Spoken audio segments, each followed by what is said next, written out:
Thanks for staying with us. Now, the Ghana Post has revealed that over 100 offices across the country are generating losses besides its operational cost.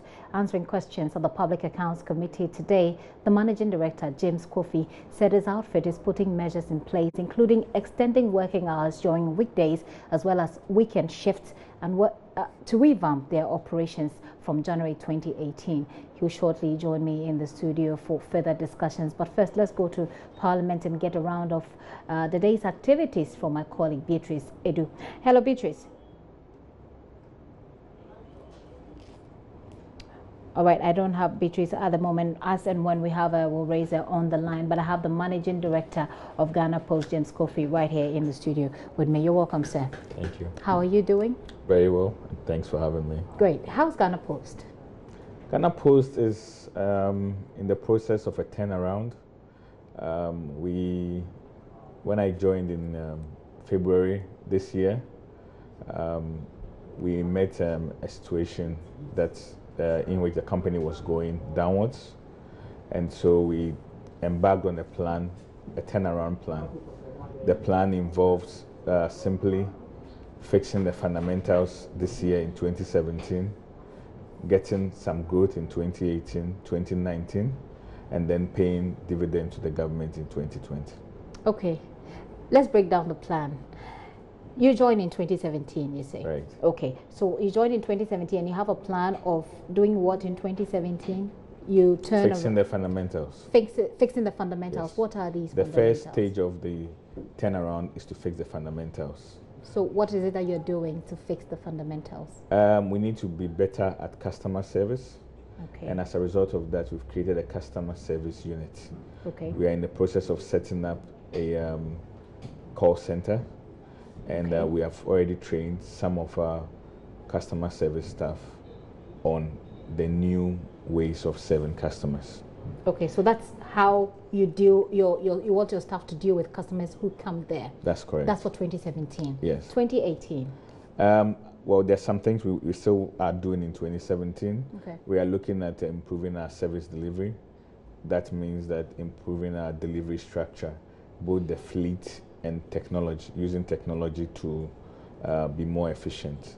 And as a result of that, we will be connecting most of our post offices via the internet so that we can easily get access to all the services that we provide and also management information data. This is just a few of what we are doing in 2017. Okay. And then in 2019, you want to start paying dividends to government? No, in 2020. 2020? Yes. Okay. In 2018, growth will grow. We'll expect to grow revenue somewhere between 15 and 20%. We expect to do same in 2019. And then in 2020, if all goes well, we'll pay dividends to government. Well, the Ghanaian taxpayer, for instance, will say all must go well by hook or crook. But anyway, in 2020, you have a quick reaction to that? Yes, absolutely. I mean, the way that the Ghanaian taxpayer can help us is to patronize our services, which are basically financial services, e-commerce. Okay, I would like to, if you just hold on briefly Sure. for me on that, we'll go there. But let's finish with your plan. Sure. 2019, you're looking at also growth. Okay, growth. So Yeah. service delivery, etc. So 2020, you want to pay dividends to government. What are we looking at? What figures are we working with now? I don't have any figures right now, and the reason is that we need to be able to project the effect of 2017 in order to do that. And since we have not completed 2017, it will be difficult to give a figure. There should be a target, isn't there? Oh, well, I mean, we haven't paid anything at all. So if we pay even anything in 2020, it will be a positive step. So as of now, government makes nothing from Ghana Post. I mean, from your PAC meetings, it's obvious that, in fact, you're making losses. The Ghana Post is making losses. Well, not exactly. If you look at it in financial terms, probably. But the other things that the Post does, the Post provides employment. The Post has been holding on to a very good brand that can easily be turned around for as a revenue generation vehicle for the government. So, when any business goes down, you can't just turn it around suddenly. It takes time to turn it around.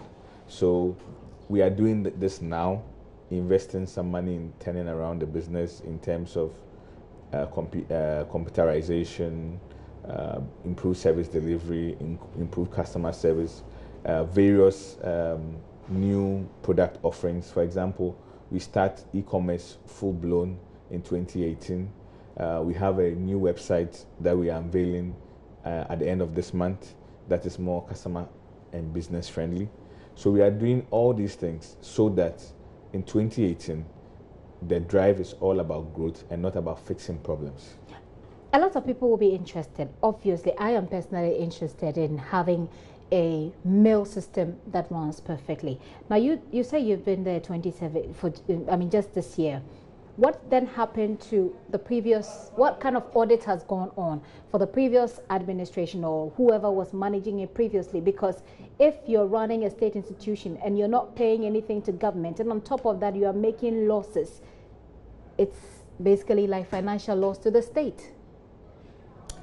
Well, most people who have run a business before will tell you that business runs in cycles. And as the industry changes, you need to adapt.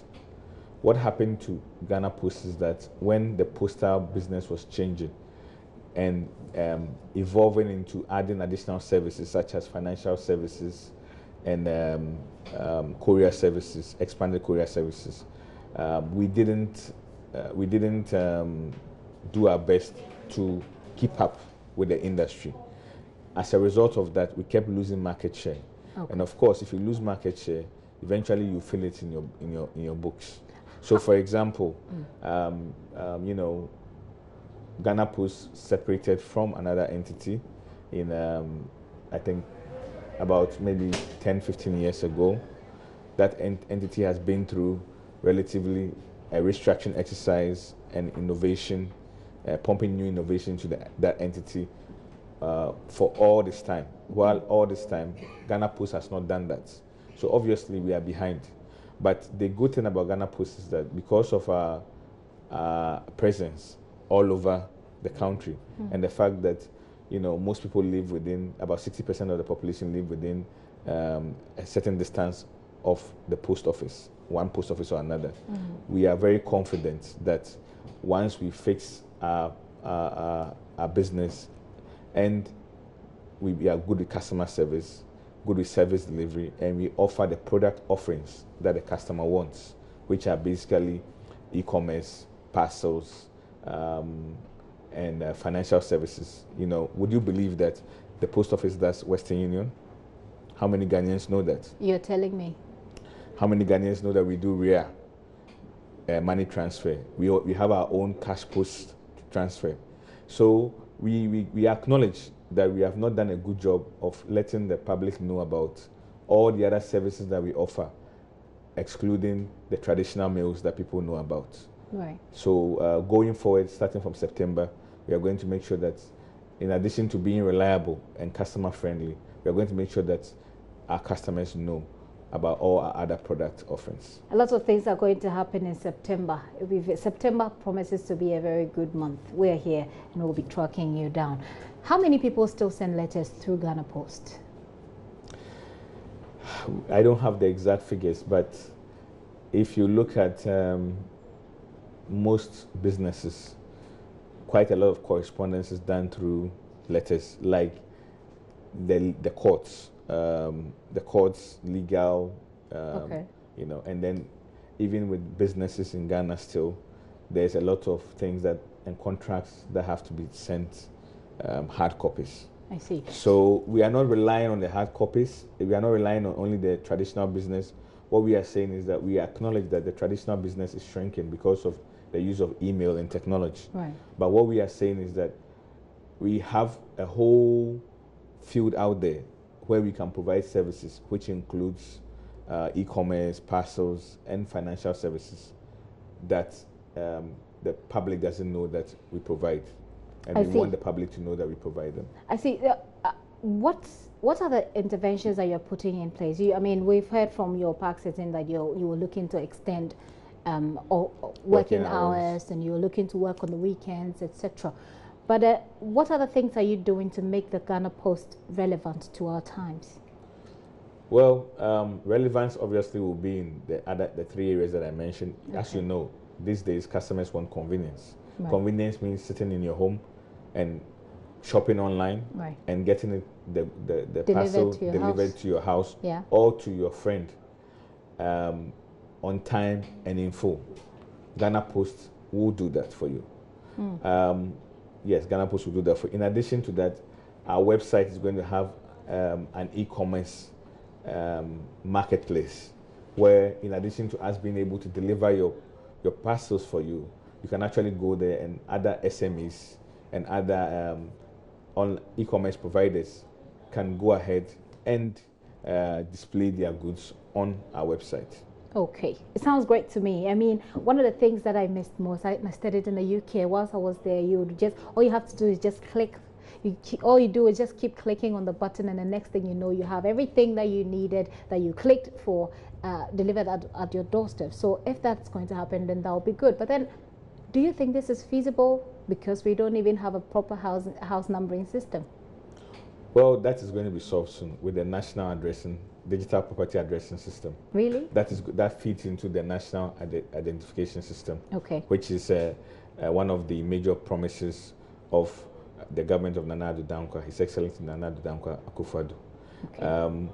We believe that having a proper identification system and having a proper addressing system would solve so many problems. It will help with revenue generation for the government. It will help with e-commerce. It will help with verification of where people live, and it will eventually drive down the cost of doing business. I see. The national addressing system is supposed to be completed within a month or so, and then beyond that, the national identification system will kick in soon afterwards. You sound to me as though there's been a very good sort of collaboration between your entity or your outfit and that of the Identification Authority. Is that the case? That's correct. That's correct. Yes. To what extent would you say? Well, because the national addressing system feeds into the national identification system, we've been working closely together to make sure that there will be a smooth transition. We have not started, but we've had plans of how we are going to go about it. So ideally, we should be looking, expecting our items delivered to our doorsteps in how many months' time? Oh, even now we can do it, but after the National Digital Property Addressing kicks in, it will be much, much easier to do, because everyone will be able to have the same source for an address. Okay, finally, before I let you go, you spoke about employment and the fact that, well, Ghana Post is good because it's creating employment, but to what end? You create employment at the expense of the taxpayer, because you're paying people. We are paying you, we are giving you money to pay people who are not giving us anything in return. So at the end of the day, why do you keep them? How many people do you employ, by the way? 1,600 people. 1,600? Yes, at this time. For about 371 post offices. Wow. So you've been keeping all of them. I mean, the Ghana Post has been keeping all of them, even though the company isn't or wasn't generating enough revenue. Yes, we only joined in February this year, so that's why we're now trying to fix the fundamentals. Obviously, people losing their jobs is not what anybody wants. Sure. So you first have to understand what we have and how we can do the turnaround and keep as many people as possible. However, if the need comes that we need to do some sort of restructuring, we'll discuss with our stakeholders, and then once we get their blessing, we'll take the necessary action. I see. What then happens to the people who managed Ghana Post and run the entity into this loss? Well, I don't think you can blame any one section of people. You can. There are a number of things that led to that, but for me, the primary cause of the where we are today is because we didn't recognize the changing dynamics in the industry, and we didn't take advantage of the new solutions and opportunities that were available to us. I see. So I think it's more of a group responsibility. Will you at a point, stop selling? I know people used to sell post boxes for people, like for individual houses. So my grandmother used to have one. We lost it because we weren't, very we weren't using it that often. Do you still sell boxes, or is this going to run through the Ghana Post operations? We still have letterboxes. There are quite a few people on letterboxes. At last count, I think we had somewhere in the neighborhood of about 210,000 letterboxes nationwide. We still have some available. If some of your staff need it, we'll be happy to make them available. Well, I see. Well, and in the not too distant future, you'll be able to go on our website, select the post box that you want, pay for it online, and then use the receipt and go and get your key from that post office that you selected. Okay, so we should look forward to some very good services from the Ghana Post service, and it includes delivery services, e-commerce, which you say you're already doing, e-posting of letters, etc. Financial services, money transfer, mobile money services. We're doing all of that. I see. Okay. I mean, there are so many questions on my mind, but we don't have enough time to fix it. But also, you keep referring me to the fact that you just took over in 2017. But I'm still curious to find out what happens to those who managed the company and run it into losses. We've obviously done a number of. First of all, as a limited liability company, every year you have audited accounts. Okay. So people are held accountable in the audited accounts for certain actions. When we remedy, when we try to resolve the problems based on the recommendations of our auditors. Okay. So that is there are some investigations that are ongoing. Okay. So until they get to the end of it, we don't know if people will be held accountable. What are you investigating? Well, I mean, where we feel that we are not getting enough revenue, or where we feel that there has been one or two malfeasance, we go to the normal investigative process, and then depending on the outcome of the investigation, we use our internal guidelines, and then we go to the board of inquiry, and then the appropriate decisions are made. Yeah, that's the generic process, but I'm talking about the specific example that you just gave. You just told us that some investigations are ongoing. What exactly are you investigating? Who is carrying out the investigation? Well, we have an investigative team in-house that does the investigation. So I can't mention any current cases now because they are still under investigation. Okay. And what were your investigating some sort of malfeasance at the Ghana Post? Well, it's not. It's the normal things that you find in every organization. If you see that something is wrong, you call for an investigation first of all. Okay. Because of the need to have a due process, and then depending on the reports that come out of it, then as management you can take action.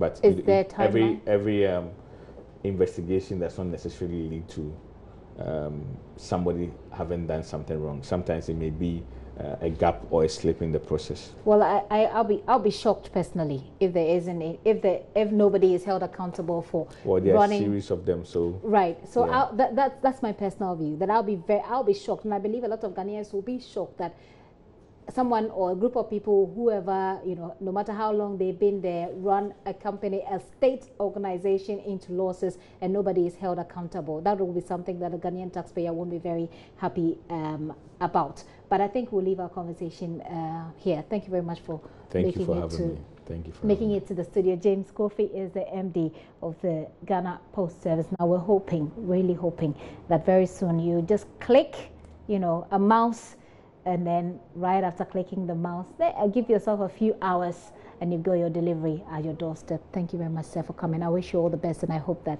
Ghana Post bounces back, perhaps becomes better than the Royal Mail in the UK. We will bounce back. Hopefully. We'll be one of the best in West Africa. Okay, I believe that, hopefully.